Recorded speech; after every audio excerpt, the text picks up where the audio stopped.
His name was Corporal Thomas Hale, but the soldiers he served with had a different name for him, the listener. It wasn't because he was a big talker. In fact, he barely spoke. They called him that because he claimed he could hear danger just before it arrived. Sounds crazy, right? That's exactly what his squad thought, until his strange predictions started coming true, one by one.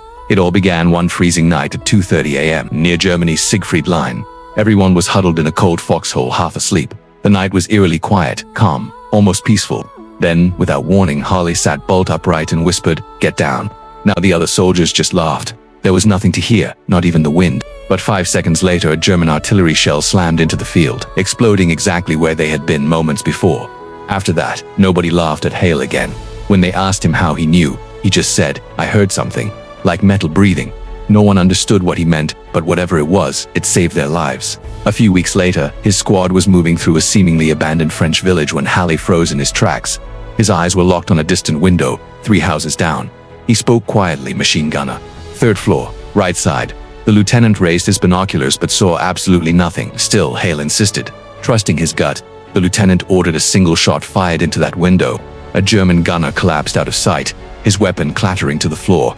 When asked how he saw it from so far away, Haley replied, "I didn't see it. I heard the belt moving." Nobody else had heard a thing. But the night that turned him into a legend happened during the Battle of the Bulge. The platoon was marching through a forest, visibility near zero, with snow up to their waists. The cold alone was deadly. Suddenly Haley stopped. "They're around us," he whispered, 3 squads closing in. The lieutenant checked his map. There were no reports, no intel, nothing to suggest an enemy presence. But Hale simply lifted his hand and said, "Listen." All anyone else could hear was the howling wind, but Hale heard more. The soft crunch of boots on frozen snow, the sound of distant controlled breathing, the faint click of rifles being raised. Before anyone could react, Hale tackled the lieutenant to the ground as gunfire exploded from every direction. The ambush was perfect, but because of Hale, the platoon scattered, fought back, and survived an attack that should have wiped them out. Perhaps the most unbelievable incident happened one morning when Hale walked straight into the command tent and told the colonel, "Pull everyone back 300 yards. Now there was no enemy in sight, no intelligence reports, nothing. But the sheer conviction in Hale's voice made them obey.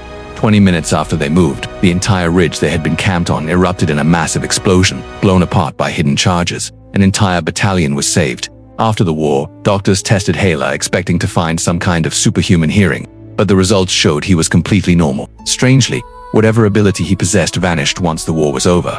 He lived a quiet life and never spoke of it again. Some called it instinct, others called it luck.